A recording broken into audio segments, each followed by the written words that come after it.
Hey, what's going on? So, fun fact for everybody watching on the YouTubes, me and Big Tones are in the same hotel, but in different rooms, cutting your favorite podcast. So hit like and subscribe, and let's get after it. Hi, hello, and welcome to your favorite average to good podcast. Call it what you want.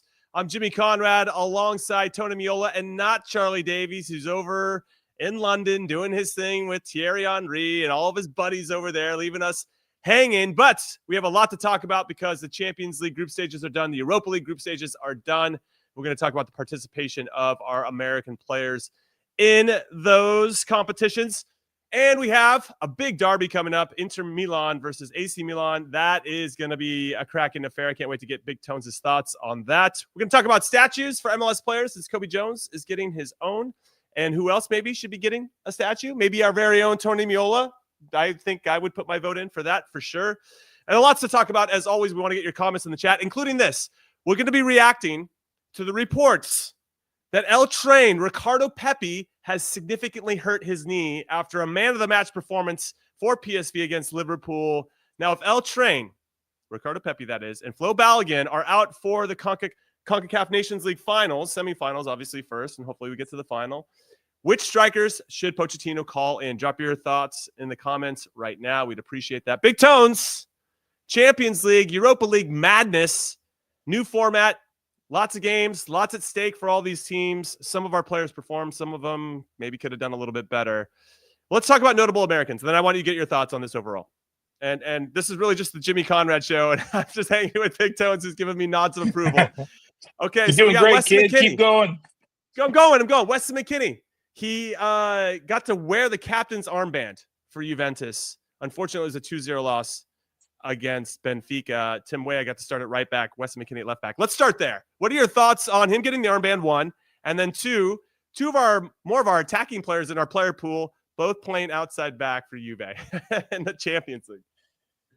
Well, I'll go backwards. The fact that they're playing outside back, look, that was just a need for the club, right? That's where Thiago Motta needs them to play, and that's where they play. And we've seen this from Weston McKennie, and he's played multiple positions on both sides. He's played what was it against Atalanta with Coop Miners? He almost played as a false nine with Coop Miners, right? And at times he was the highest guy up the field in the center of the field.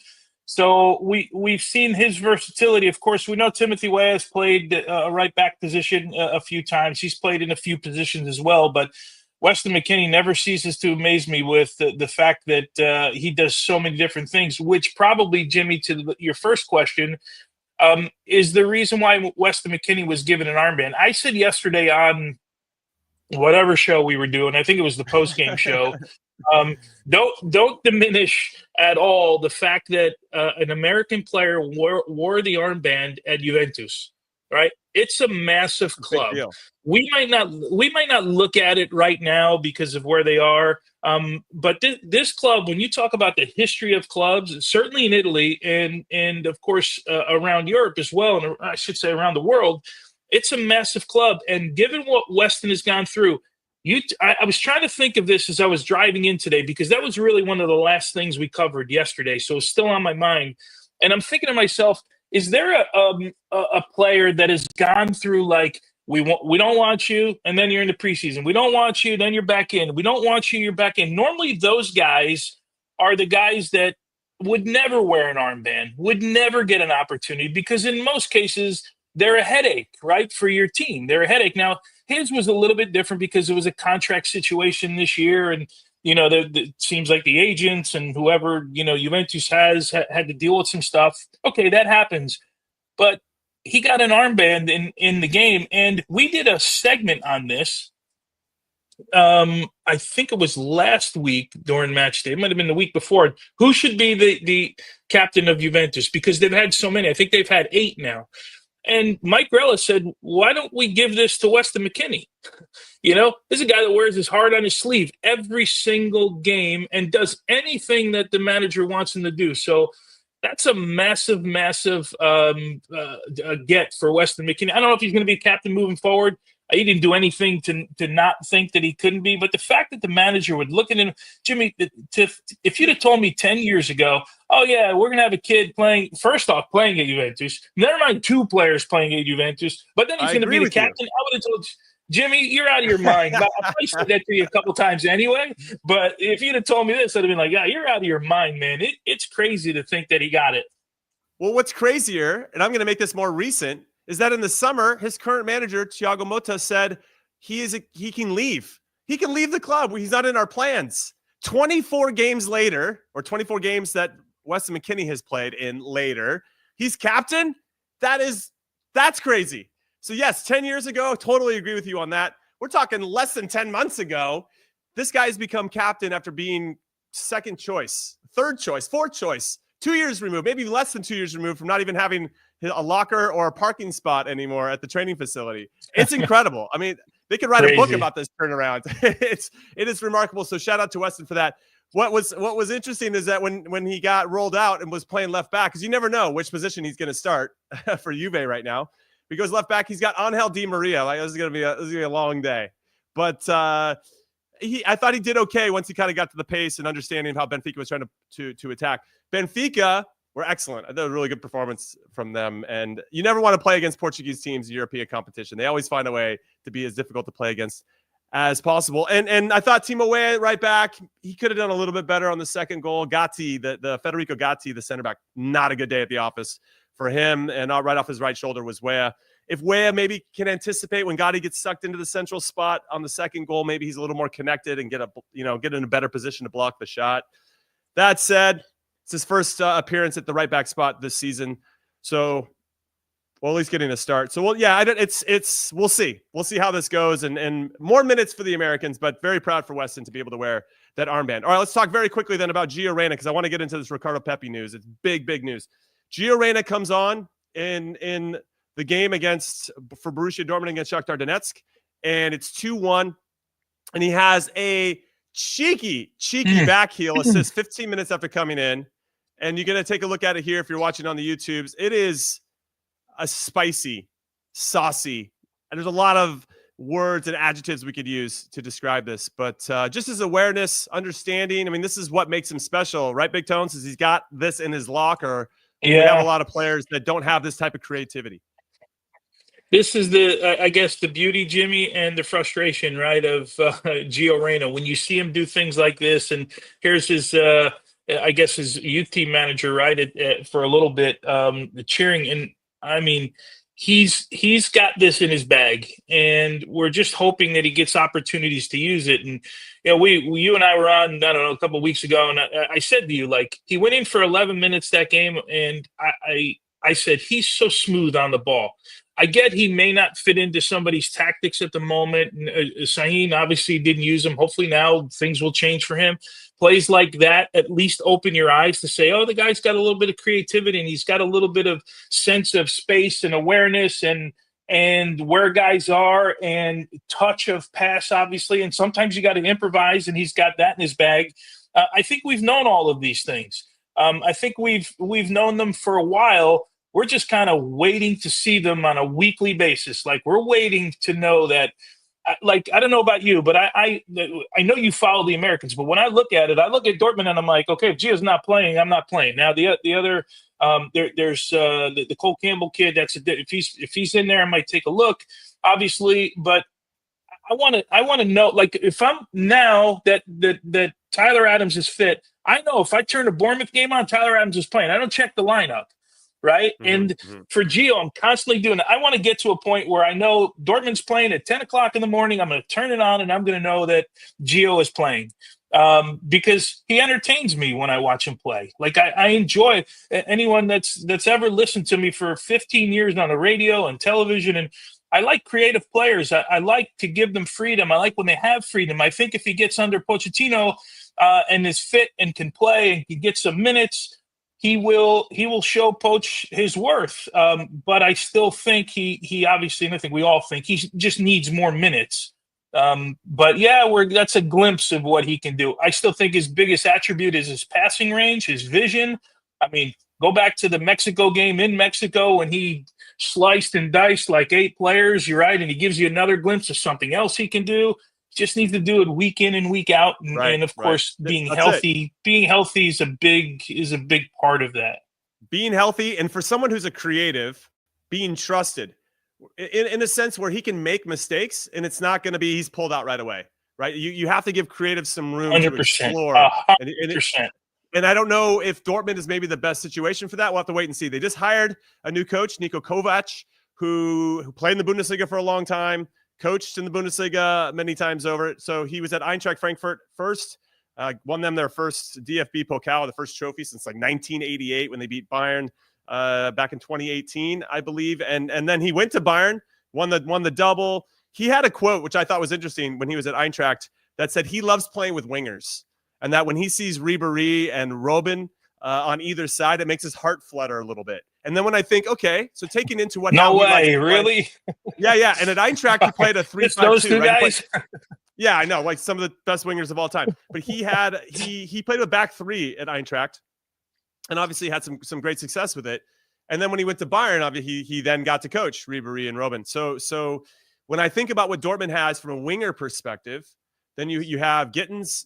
And you have Adeyemi, and I don't know if Gio fits that Robben type Ribéry mold, right? So I feel like if we're gonna under Kovac, I feel like Gio is gonna be more central. He came in for Julian Brandt, who plays the 10 ultimately, or the second striker, and that is where I think he's gonna get minutes, is more central than anything out wide. And okay, so now that we know that coming in with Kovac, then it's like, can he beat out Julian Brandt? Right now, Julian Brandt has continue to hold him off a little bit. And so we'll have to wait and see. I mean, if he can figure out a way to Guirassi's been excellent, especially in this Champions League, 9 goals and 2 assists, been fantastic. If he can start to develop a relationship with those players around him and can elevate him past Julian Brandt, we'll have to wait and see. But I just wanted to give a little bit of context to Kovac, who does have, he does play a back 4 at times. He's shown that at Monaco and other places in Wolfsburg, where he just finished his last stint as coach. So there's other evidences of him playing different styles, but I feel like based on what he said previously, we're going to see Gio a little bit more central. So we'll have to wait and see. There is some chatter that Adeyemi could be sold potentially to Napoli. So yeah, there's a lot to figure out here. But even if Adeyemi was sold, is Gio going to be? Does he have the player profile to fit how Kovac has demonstrated his love for super athletic, dynamic wingers, where I think Gio is better central, to be honest, and getting the ball to those guys. Yeah, me too. I agree. Yeah, I agree. He's a better central player. Sees the field, doesn't have to worry about constantly taking guys on 1v1, and it gives him more of an ability to get the ball at his feet and make decisive passes, breaking line passes. So I'm with you there. I think he's more a central player than anything. Yeah, and then just to give a shout out to Niko Kovac and to Ivis with this fun fact in our private chat. He gave Kevin Paredes at Wolfsburg a lot of minutes. So he's played Americans before. He's had a trust of Americans before. So definitely wanted to bring that into the conversation. Okay, let's get into Ricardo Pepi, because this guy, and to your point about PSV, if I don't see Americans starting or just Americans in general, then I'm probably not going to turn on the game. When I saw that Ricardo Pepi was going to get the starts against Liverpool in the Champions League, I was like, yes, and please, Big Tones. And he didn't disappoint. He had a great layoff to Bakayoko, who did a lot of great fun work to score a hell of a goal. For this one, we're watching it right now. If you're on the YouTubes, I mean, he dices 2 guys that went sliding, and there was a finish into the side netting. But I love the spacing and the understanding of Bakayoko to come get that ball underneath Ricardo Pepi. So there's clearly some ideas of patterns of play that we're seeing that Ricardo Pepi is looking to lay that off. Good chest down. And then he scores a goal of his own. I don't know if he touched it, but he got himself in a great spot, and they gave him credit for it. So we're going to give it. He was named man of the match for this game, but he came off in the 76th minute with a knee injury that is now being reported as something a little bit more serious. And I don't think he's going to be available. If I had to guess, speculate, I don't think he's going to be available for the CONCACAF Nations League at all. So that gives me some concern, but let's get back to his performance first, because we got to give that its flowers, Big Tones. He played against the Liverpool team, wasn't the full squad. There was no Virgil van Dijk, a lot of the younger players, but you can only play against the team that's in front of you. And I thought he stood up and made the most of his chances, like he's done with PSV all season. Yeah, I mean, we've talked about this so many times. Like he does what he's asked to do, and every time he gets an opportunity, he scores goals. And whether you liked Ricardo Pepi or not, a year ago, wherever you were on him, he certainly has gotten better at whatever level you thought he was at. Right? I like him. I like his size. I like his speed. He's getting better with hold up play. One thing he has is a knack for goal. And that there's just certain players, right, that you can't. There's a sense, right? The Jimmy, you were a defender, so you probably trained with a bunch of guys. You're like, how the hell did he get in that spot? You know, like how's he? Why is he there? Just has a sense for where the goal is. The guy has scored goals at every single level so far that he's been at. And the hope is that he scores goals at the national team level, and he has. But I mean, we're looking at a guy that we want to see as potentially a starting center forward for the team. The injury sucks. I mean, I got the news as soon as I was walking into the studio when we were doing the Europa League today. Literally, we were walking in the door was open, and one of our producers at CBS showed me the news about Pepi, and I was like, I literally said to him, "Can we not have nice things? Like, what's wrong, man? Why can't we have nice things?" I feel for the kid because I think, again, wherever you were on that Pepi, could have been a tipping point though for him, Tones, right? I mean, that's a tipping point performance. yeah, Where if you're Ernie Stewart, or if you're the coaching staff, you're looking at that going, he did it again. Like we're looking for reasons to maybe move on from Luke de Jong, and he just gave us a goal and an assist against a very good opponent, and then he gets hurt, and now you're like, crap. Yeah. Now well, Luke de Jong might have to stay in the conversation for a little bit longer, depending on the severity of this injury. If it's an ACL, the guy's going to be out, 8 to 10 months, like Serginho Dest, and that would be absolutely heartbreaking. And most athletes go through this stuff. They go through injuries. They've got to come back, and some are a little bit more serious than others. And I just feel for him because I think he got to a point where even if you were pro Flo Balogun as your number 9, you're at least thinking about Ricardo Pepi and what he's been doing, right? You were at least going, okay, maybe I should give the guy a shot. And I think we were convinced that because of the injury to Balogun and the shoulder operation and all that stuff, we were going to see Ricardo Pepi as the number 1 striker coming into March in the Nations League. So this stinks for him. It's so easy to say every athlete goes through it because they do, but you just hate to see it because I feel for a kid who didn't make a World Cup, stayed hungry, goes to a place where he's now fighting a legend basically at his own club and making his way in there, as you said. And then, my fingers are crossed that like tomorrow we're going to wake up and go, we thought it was a little bit worse and it's a little knee problem, but we don't need an operation. It's kind of, I don't know. We don't know the extent of it. Yeah. It's kind of what I'm hoping.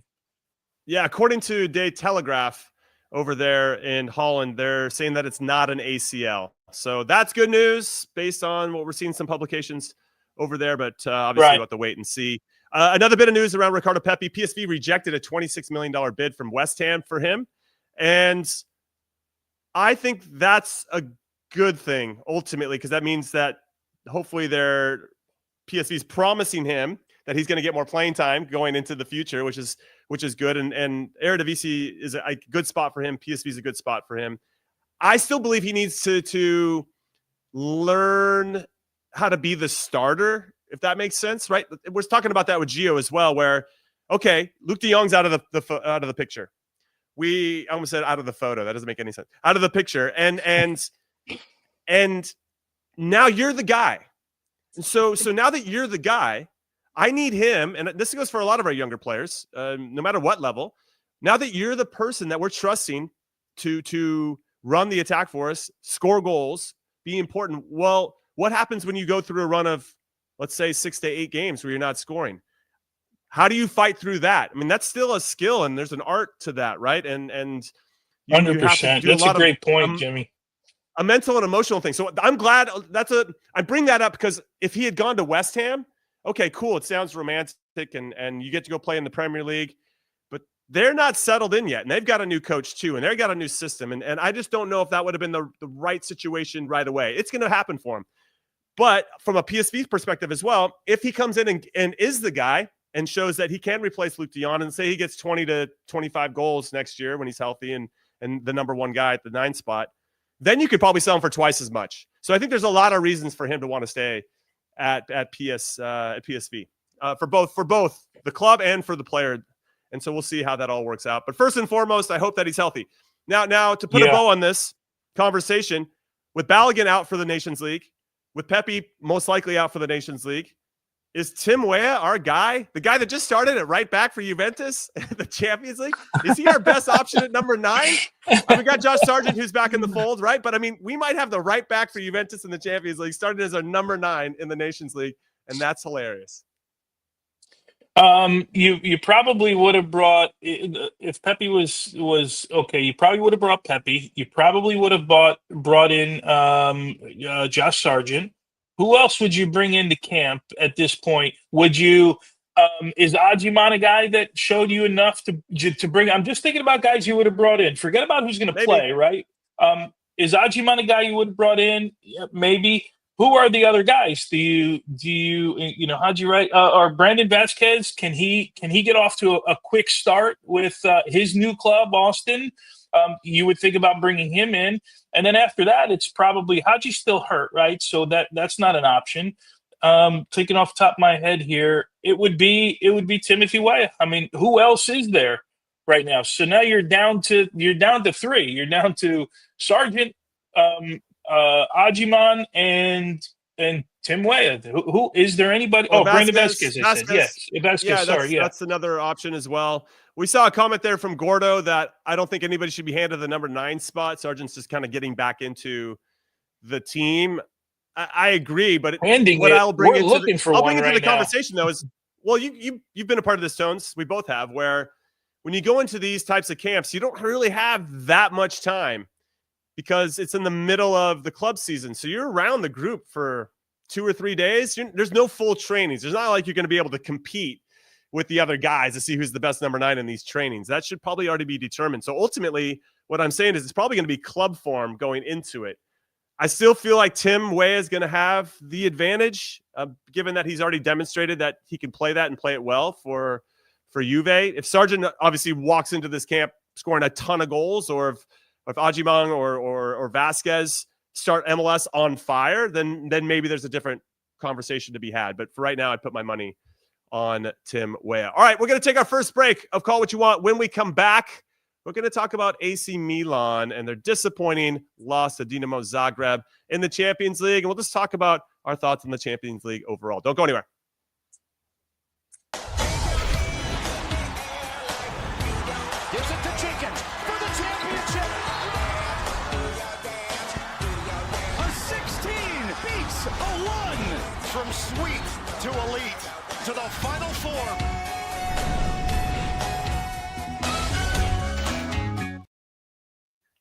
All right, welcome back in to Call It What You Want. I'm Conrad Dino with Big Tones. No Chuck Wagon this time around. He's over in the UK, having a good time. Definitely looking like he's having a good time on all the coverage for CBS and Paramount Plus. So enjoy yourself, Chuck. That's what we're saying. Now, before we get into AC Milan, I want to remind everybody, we got a Milan derby happening this weekend on Paramount Plus. So we're looking ahead to that game on Sunday. So Calcio fans, for all of our Serie A fans that are listening or watching here on the YouTubes, if you're watching on Gloss America, make sure you hit like and subscribe. Tell us your all-time favorite players from this fixture. Let's see those comments. Big Tones, who's your? I guess you can't. Actually, I have them written down. Who's your literally have them written down. Player? Who's your? My favorite Milan player? I don't even think you can name that. My favorite Milan player of all time is Maldini. We're on the same page. I loved Alessandro Nesta as well. I tried to model my game after him. I wasn't good enough to be as good as Nesta, though I did play against him in a World Cup. So I guess I kind of got there, but that dude was a different gravy. But Maldini, Costa Corta wasn't bad either. He was pretty damn good. That whole team was sick. Yeah. The team I loved the most was the team I feared playing the most was Hulet, Van Basten, and Rijkaard. We played them at Old Soldier Field with the national team. We played Milan, and Van Basten for me is like just a freaking animal. Unfortunately, his knees didn't hold up, so he had to retire a little bit earlier. You think Van Basten is one of the most underrated players of all time? Because he doesn't get brought into the conversation. One of them, because his career was shorter than Right. most because of the knees, right? But but him, Ruud Gullit, and Rijkaard, I mean, those guys were so far ahead of their time. They could have played in the NFL. All three of those guys, they were massive, man. They were receivers or defensive ends like type guys, and so good at everything that they did. But I think Van Basten. It's funny. Ian Joy just asked me before the same question about the guy that he's one of the guys that I lost sleep over. But he hit a ball and it went by me, Jimmy, and I swear I could hear it. There's two guys that did that. He was one of them, and it was making noise as it went by me. But those are my favorite guys. This Milan team. Not my favorite Milan team. They're a little bit unbalanced. Yesterday was a little bit. I shouldn't say that. They're my favorite because they got two Americans on it. One yesterday who lost his head in Yunus Musah and got the red card on what is a silly foul. Double yellow though. Double yellow. Yeah. But he was on a yellow, which makes it even sillier to do what he did, to wrap your arms around the player. And then he was but remember, he was frustrated just before this too. We were fighting with players, and he was fighting with the referee. This is the first incident that we're seeing. And then this foul is crazy. You got cover in front of you. Like you still got guys around. And listen, this Milan defense, maybe he just doesn't trust them because no one trusts them, but this is a silly foul to take. And he got frustrated again and gets thrown out, put his team in peril. Christian gets a goal, like he's done for a while. But yeah, it's frustrating. With regards to the Milan derby, look, this is twice now. They beat him in the first derby, then they beat him in the final of the Supercopa in Saudi Arabia. So this Inter Milan side is going to have the bit between their teeth, and Yunus Musah is not going to be able to be part of it. Yeah, it's well, is he? I mean, that was a red card in the Champions League, so he will be able to be. Yeah, I think it's still carrying over now, though. I think they now carry over. I could be wrong, but I'm pretty sure it covers over. I think they're carrying over. Yeah. It used to be separate competitions, but they don't. I guess they don't want for a while. They didn't want guys being able to play in right after they got red cards. So I'll check it, but I think that's the way it is. I hope not, but that's either crazy. Way. Okay. Yeah. Either way, he lost his head. I mean, he did lose his head. He just. You know what's funny? This is super funny. And I think some people can relate to this. And I told the story on the last show where I got a red card playing in that tournament in Vegas. And usually I'm pretty well. And I guess I'm not always chill, but when I play now, I try to remain pretty chill because I at times get kicked every once in a while. And I just I recognize that anger. Yunus Musah was kicked. But Yunus Musah is usually normally chill, is what I'm saying. And then he lost his head multiple times. I mean, trying to pick the guy up off the ground for the first yellow, I don't know what he thought was going to happen. You know, that given the new rules, especially, and how tight they're calling that type of stuff, whether you believe that guy got kicked or fouled or whether he's faking or not, you can't pick him up off the ground. You have to know you're going to get something. So he gets a yellow there. And then in the other one, super soft, but he puts himself in a position where he's caught behind the ball that if he touches that guy in any capacity and the guy goes down, now you're giving the referee a chance to make a decision and have to make a decision on what he saw, and he gave him a second yellow and he gets thrown out. This is an example of something he'll learn from, or but it was interesting to see him lose. Jimmy, he's not listed. He's not listed as being out. Yeah, he's not listed as being out. Fofana is listed with a red card suspension. He's not listed here, so hopefully that is the case. But yeah, at least your competitions in your country in general now. Like if you play a cup competition, you're normally out. Yeah, doesn't look like Champions League. Either way, it's a silly thing to do. It happens to players. We've all kind of been there. We've seen blood red. Heck, you saw it. You saw it this weekend, didn't you? Didn't you get thrown out? Yeah. This weekend? Yeah, I got thrown out. Yeah, I got 2-footed from behind in a tournament where you're not allowed to tackle. So I think everybody can understand where my quick rage came from. You're a chill guy too, so you can't blame Yunus Musah. I'm not always chill when I play, as you know, but I try to be now when I play. I just like to run around and kick the ball, and not make it as competitive as I once was, even though it's in there. It's residing. You know, the one thing, Tones, just a sidebar on this, the one thing that sucks when you retire is that you go from competing every single day to not competing anymore. Sucks. And where do you put that? Like, that's a lot of energy, emotional heft, and a way to kind of work through your daily emotion or whatever's happening, right? An outlet for you. And then that just disappears. And I think that's one of the hardest things. So so it's still in there. That's what I'm saying. It's a long way of me saying I got it deep down, locked into a little private room that I try to keep under control. But I've got some raging competitiveness for sure. This past weekend, 3 out of 4 days, I put it in divots in grounds in 3 different golf courses, Jimmy. That's where I put my anger and rage. I love that. Listen, I actually would pay top money. I'd pay top dollar to watch you golf and just lose your goddamn mind because the shot didn't go the way you wanted. Breaking clubs. So frustrating.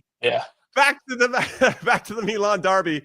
Inter currently sit in second, 3 points behind Napoli at the top of the table. They've only lost once all season. That was to Milan a little bit earlier in the year. Milan currently sit in seventh on 34 points, but they're only 5 points out of the top 4, only a couple points behind Juventus, but 19 points off of Napoli, they're not winning the Scudetto this year. That was a really long way as me saying that Milan not winning the Scudetto, but they can try to make it hard for their biggest rival, Inter. So we'll see if they can make that happen and win the double. It would be a triple, right? Since they beat them in the Supercoppa as well.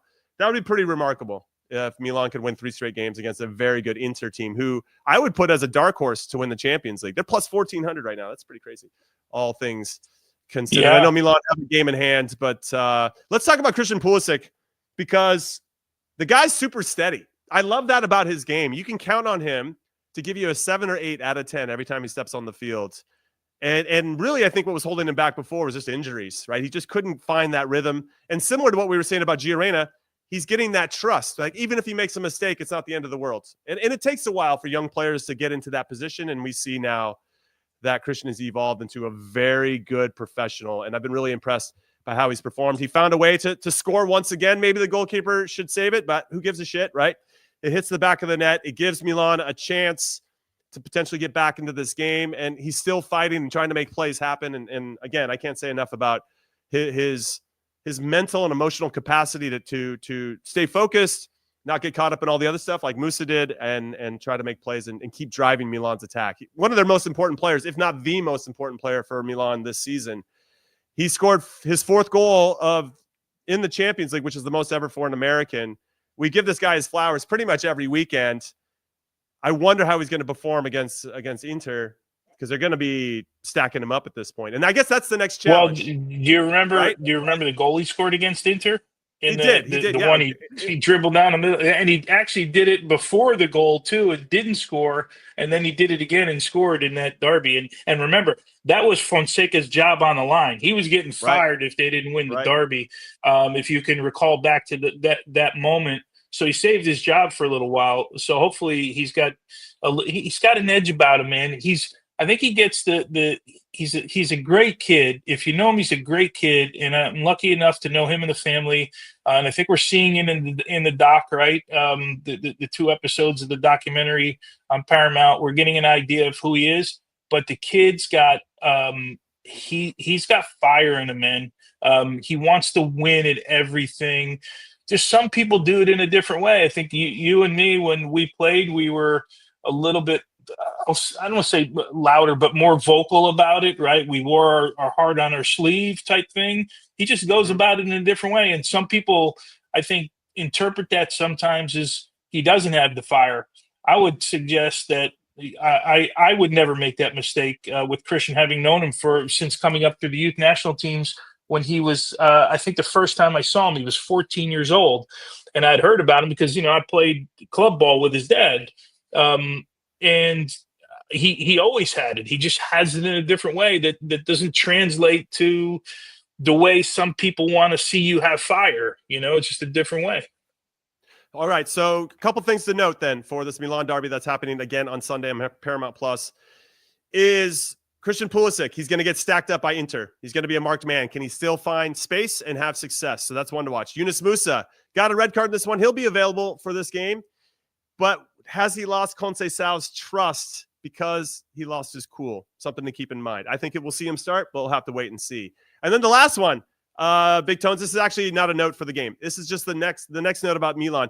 They may be getting another player from CONCACAF, Mexican international Santi Gimenez from Feyenoord, who, even though we've seen limping after their most recent Champions League game, has been excellent. And his game against Bayern Munich last match day was fantastic, and I think really demonstrated how good he can be in so many different ways. Can get in behind, can hold the ball up, can look to combine, good finisher.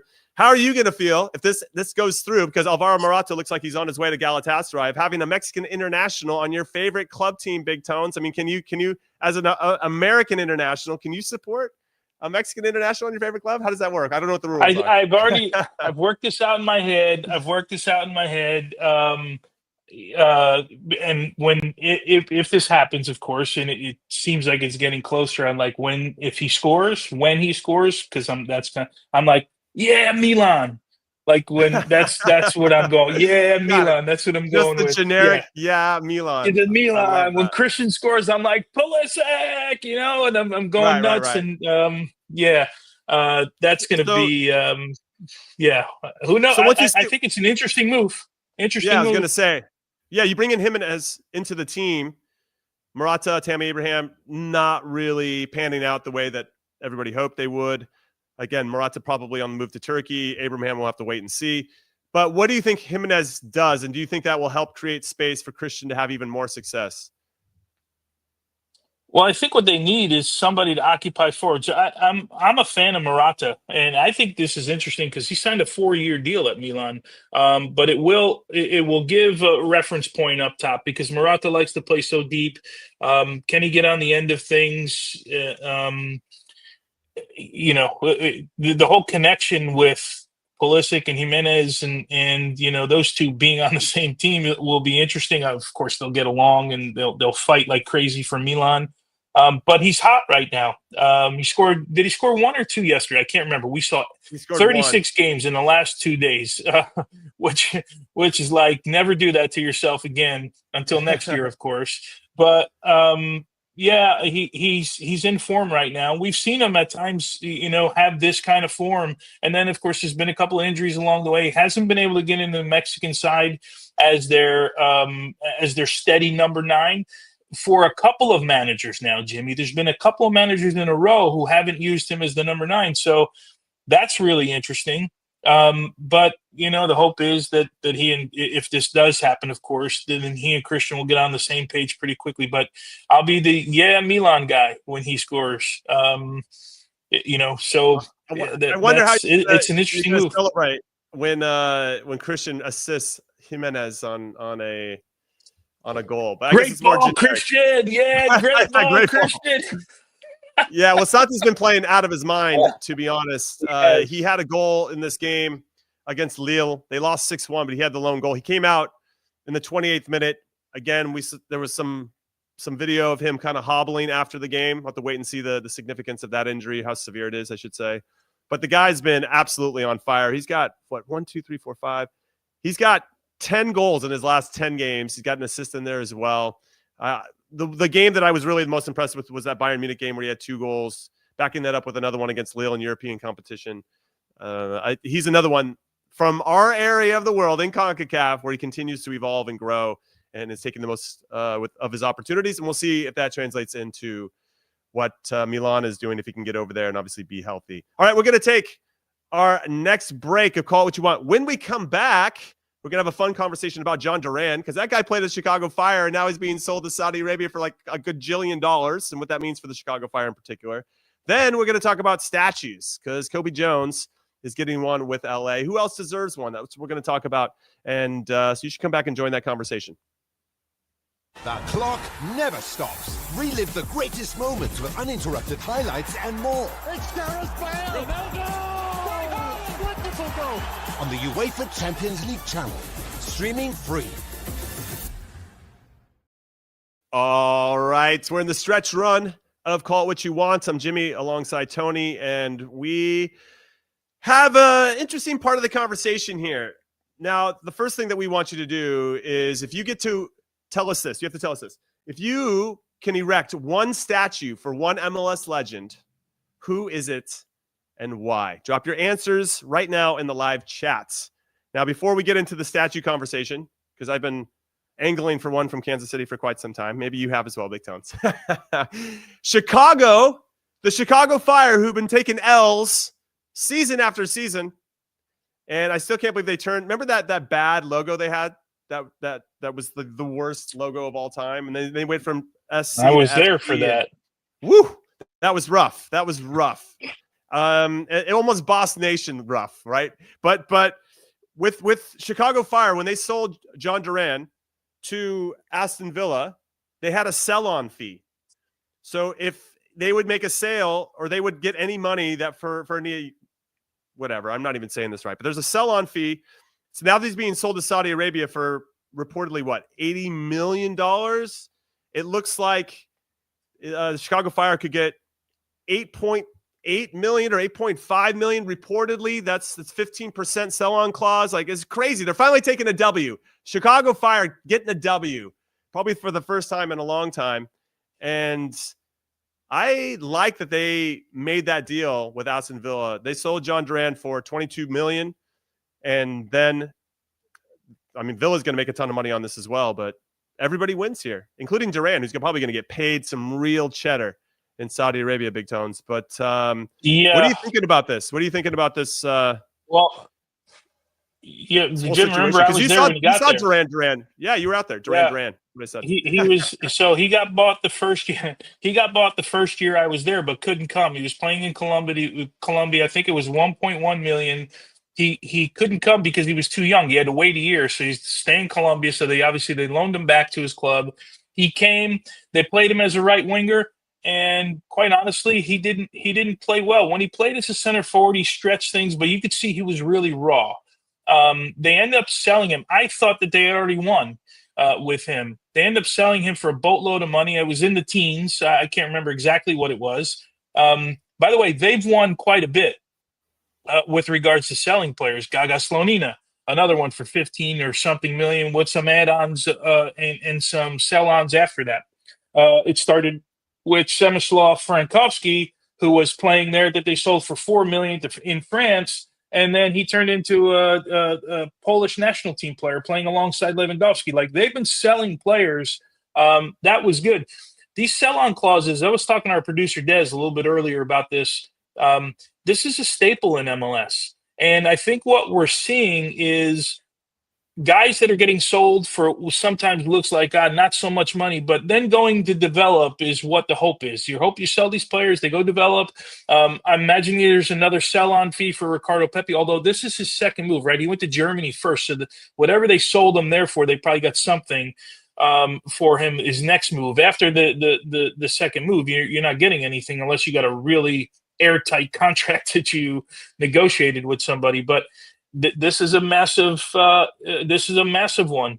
Getting sold for the amount of money. I heard the last report when we left today. There was a report that it was up. The next offer was up to 90 million for Jhon Duran, and I can't believe it because I'm happy for him. He's still a young kid, still raw in a lot of ways, but he's going there to get paid. And I tell you all the time, we have this discussion all the time. I'd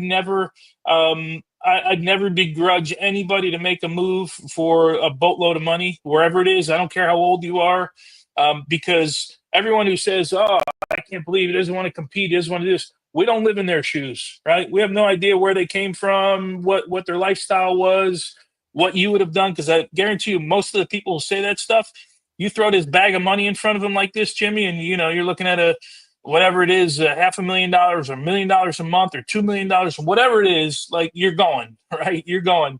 So this, on that this point, is great for the Fire.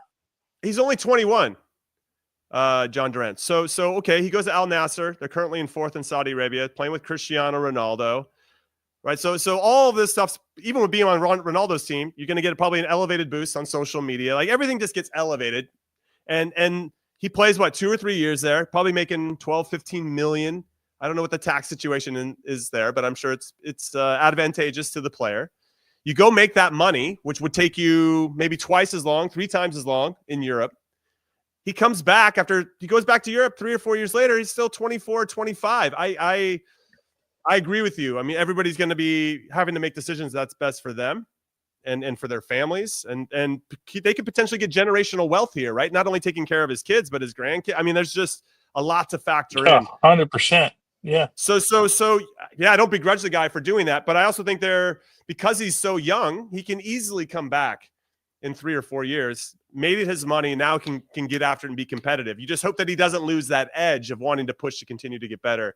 I guess from a development standpoint, if you strip away everything else, okay, you made your money. Even if you got a big contract in Europe, it'd be the same. Like you don't want to settle and feel like you're settled after that. So a lot to unpack there. All right. So Nias has a question about whether being a selling league is good for building a top league at this pace. So Nias says selling players is business, but is it good for building a top league at this pace? I think being a buying and selling league means you're part of the conversation. I think this is healthy for MLS, if that's how you're phrasing this question. If you're saying it from a Saudi Arabia perspective, them buying younger players is good for them because they're getting these younger players, exciting players, instead of getting them when they're 34, 35 or whatever it may be. So it seems like a win for everything. But I, from an MLS perspective, Tones, and I'm sure, I don't know, I'm put words in your mouth. I'm curious what you think about this. But I think it's good that MLS is just part of the global conversation and is now being looked at as a league that can produce players that are on the verge of being good or can be trusted right away, right? Duran gone to Villa and scored some really big goals and is pushing out England, starting one of England's internationals, Ollie Watkins, and he just played at the lowly Chicago Fire. Chicago Fire taking strays from me right now. Well, yeah. Are we a selling league or are we a buying and selling league, first of all? And when you talk about selling leagues, isn't pretty much every league in the world a selling league? I mean, there are very few that you can say are not selling leagues. When you start thinking about how many leagues there are in the world, you're absolutely right. We're in the conversation.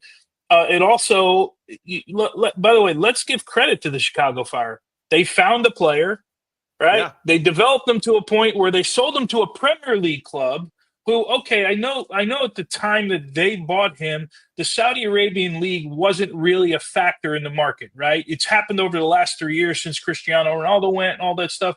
And then they sell him again. You can call it luck, right? But sometimes you got to be lucky in these moments. Jhon Duran, according to Aston Villa, was on the target list of over 40 clubs. They said this already. So even if it wasn't a Saudi Arabian side, maybe it wasn't going to be 75 or 90 or whatever the hell it ends up being. It would have been 50. It would have been something. So they found a player, developed him to a point to sell him, and then he went on and they structured a contract that said, even when he's out of here for 1.5 years or 2 years, or is it 2.5 years now? I can't remember now. I think it's 2.5 years now he's been out of there.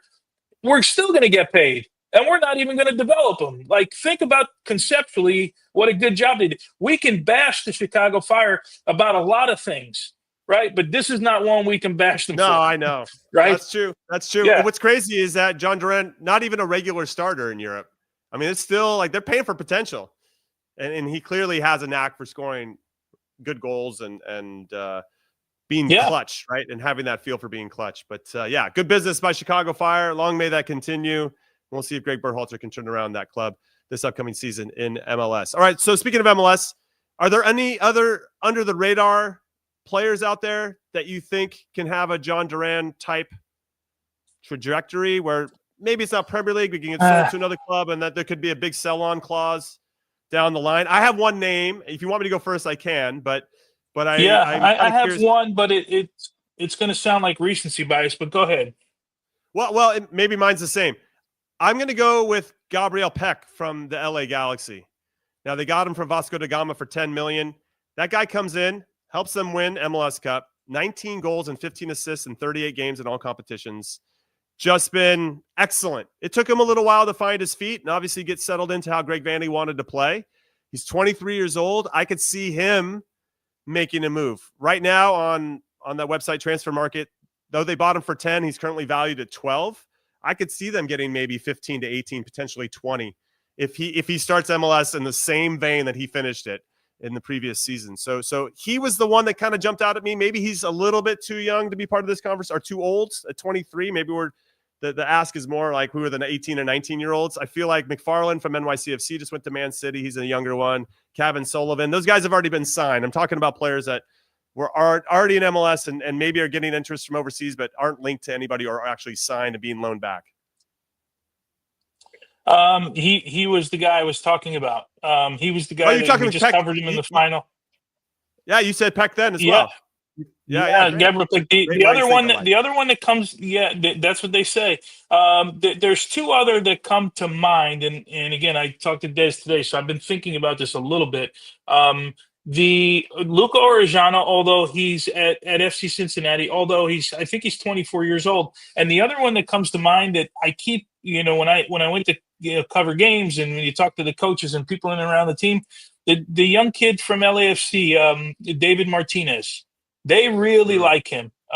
He's a Venezuelan kid. He's a U20 under 22 initiative player. I think he might have a pathway.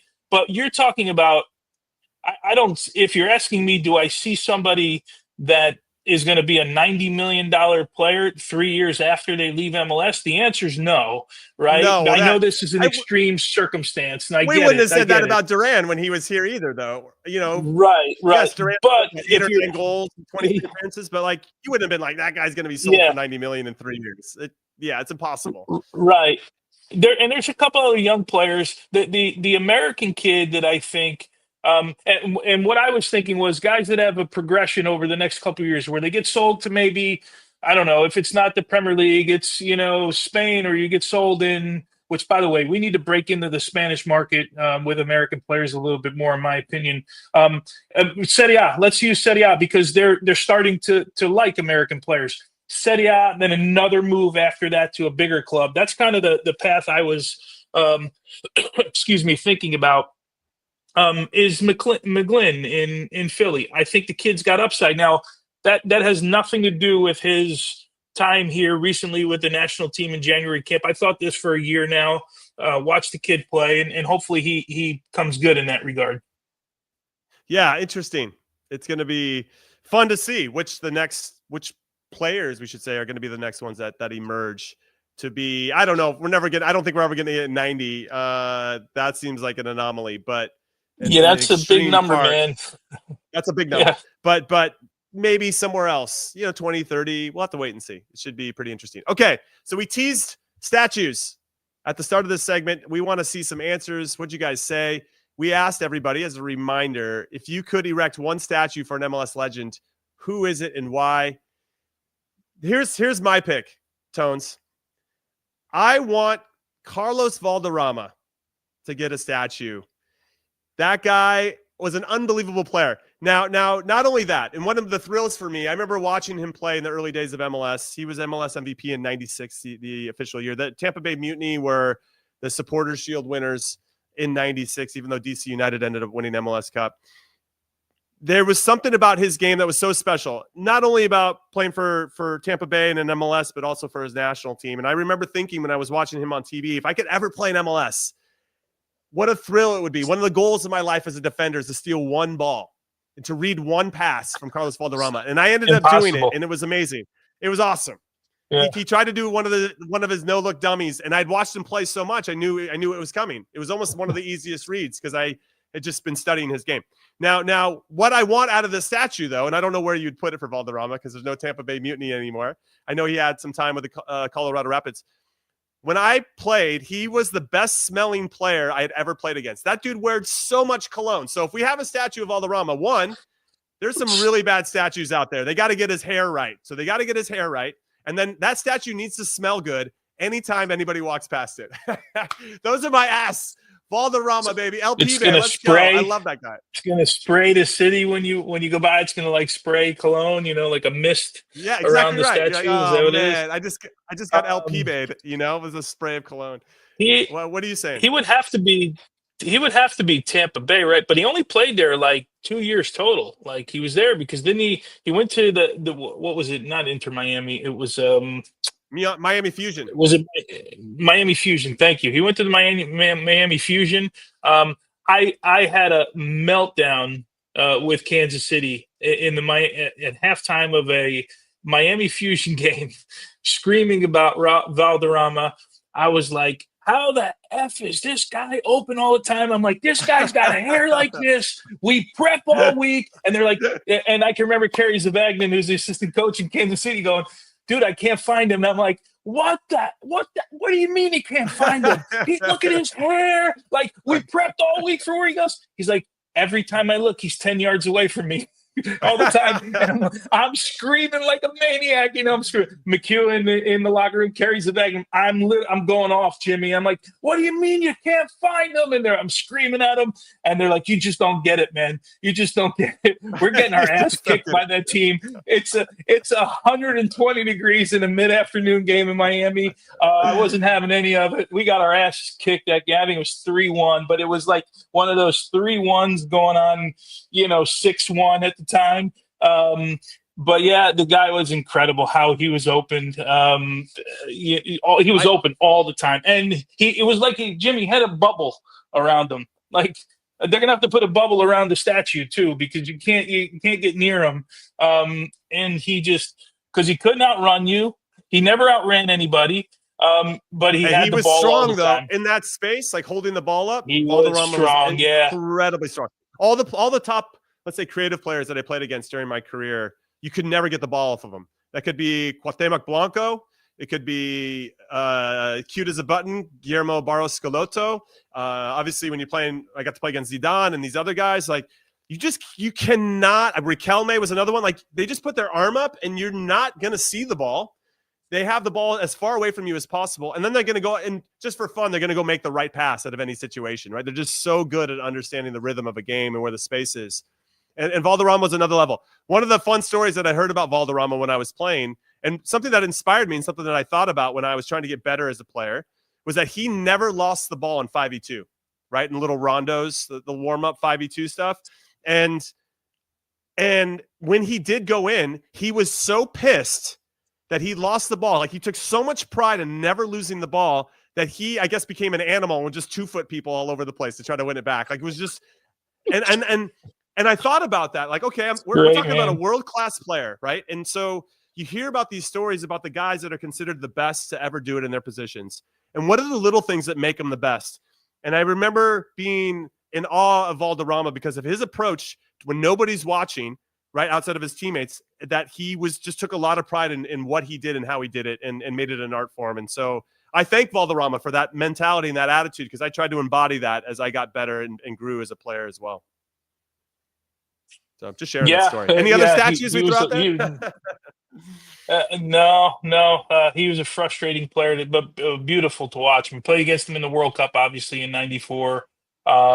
We didn't get around him much. Luckily, we got around the other 9 guys on the field enough to make it happen. The one I thought about, and it's only because I was there, and I know some people had written in at one point, and Des said, how about and you joked about it, a statue in Kansas City of you. And before me, or some other guys, I still think Preki is the guy that needs a trophy in Kansas City. Remember, Preki's an OG in Kansas City. Yes. He won a championship. He won things in Kansas City. He was the guy who set league MVP. Yeah. Yeah. I mean, is he the only? No, is he the only one 2-time league MVP? Or did some? I can't remember. But yeah. And I see this note here on our screen.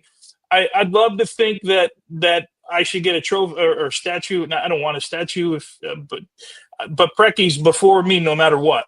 In Kansas City. I mean, the guy was there from day one. I can't remember. I know he won it, but I couldn't remember if anyone else won it twice. Precky's the only 2-time MLS MVP. That's pretty wild. That's what I thought. Yeah, that's what I thought, especially early on. Wow.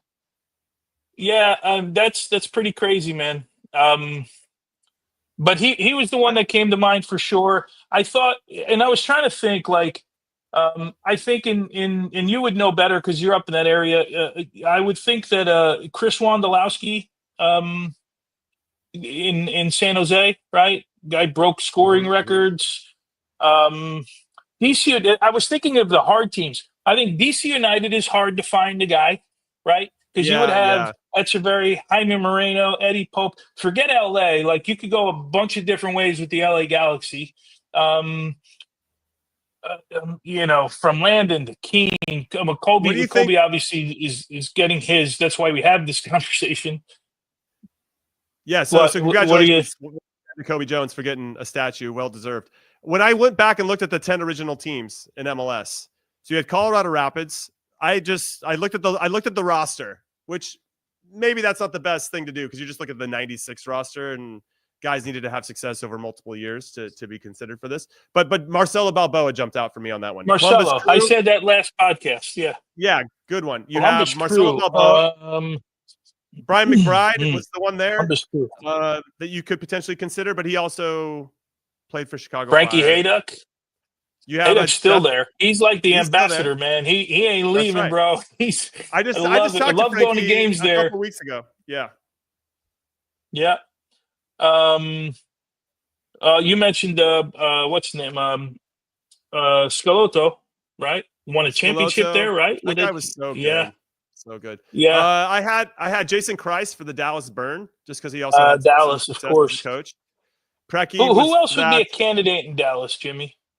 I'm trying in Dallas. He would be the guy. Like, yeah, he would be the guy in Dallas. Maybe. You I had can't remember. Cienfuegos Didn't Ferrer's Jesus Ferrer's dad win the MVP too? David Ferrer. He won an MVP, didn't he? Or am I just imagining that in my head somehow? No, I'm looking at it. He won it in 2012, 10-ish, something like 2010. That. Okay. Yeah, I'm surprised that Landon only won it once, given how much success he's had. In general. Well, he wins it every year. I mean, it's named after him. That's true. But they've renamed it after him. Yeah. Yeah, that was intense. So what are any comments we're getting? I saw a couple pop up, but I don't know. Echeverry, who would you go DC United if you had to pick one in DC United? Because you got three guys in there that are just by the way, you got four because if you had Jeff Agus won 5 MLS Cups. Right. He won a couple in DC and then he won a couple in San Jose. But you got Jaime Moreno, you got Eddie Pope, you got Marco Echeverry. So those guys are like.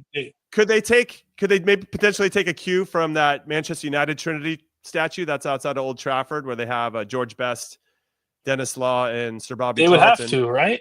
Right. I think there's a way you can kind of get around it where you can get all three of. Maybe you get Pope, Echeverry, and Moreno. Maybe some guys would feel hard done by like Harksey and Tony Santa, Tony Santa's another player, super underrated. I thought underrated. He was so good. So he was so good in the 2002 World Cup too. You were there, you saw it, but he was pocketing some big names, making it look easy. So Bruce Arena, right? Bruce Arena probably deserves a trophy. We keep saying that's a statue, and maybe that would be the right fit around outside of DC as well, or I don't know. Maybe I don't know where you put a Bruce Arena statue because he's had a lot of success in different areas, but he needs to be in the conversation. I think you would go to DC first, right? I think you go to DC that's where it started. It's like where the OG. I mean, he won college cups there at Virginia. At our, we won the first one in was it 88, 89, or it was 89. We won the first one with him, and then he kind of won a bunch after that. So that area, I would think he'd go there. At least that would seem to make the most sense. Yeah. Red Bulls. What would you do? Bradley Wright Phillips? I'd give it to you over. It's either Bradley Wright Phillips or it's Tab Ramos, the first ever player, still the most underrated player we've had. Right. I would think he would. Those would be the two guys. Phillips, because the 100 goals and all of that. Right. Yeah, that's a tough one. I don't know if that's clear cut. There's a couple one like New England Revolution. I didn't have a clear cut pick for that one as well. So yeah, it's a good conversation. I'm glad we're having it. I'm glad that Kobe Jones is getting a statue, and I hope that some other players get some as well. But I wanted to give a shout out for Valderrama, not only because he was amazing, but also because he smelled so good, and I just wanted to share that story. All right, that's it. That's a show. We're calling it. So enjoy the Milan derby this weekend. Again, that's on Sunday. Get to see hopefully Christian and Yunus Musah doing their thing and beating Inter once again. It's gonna be a great weekend for games. You also have Man City and Arsenal, so that should be fun. One to watch, even though there's no Americans involved. This should be a good one to watch. And obviously, we'll be keeping an eye on everything for you, coming back at you on Monday, like always, at 1 p.m. Eastern on the Golazo America YouTube channel. So thank you so much for hanging out with us. Thank you, Tones, for doing this. Let's go get some dinner right now because we're in the same hotel. And that's it. We're done. See you guys. Thanks for hanging out.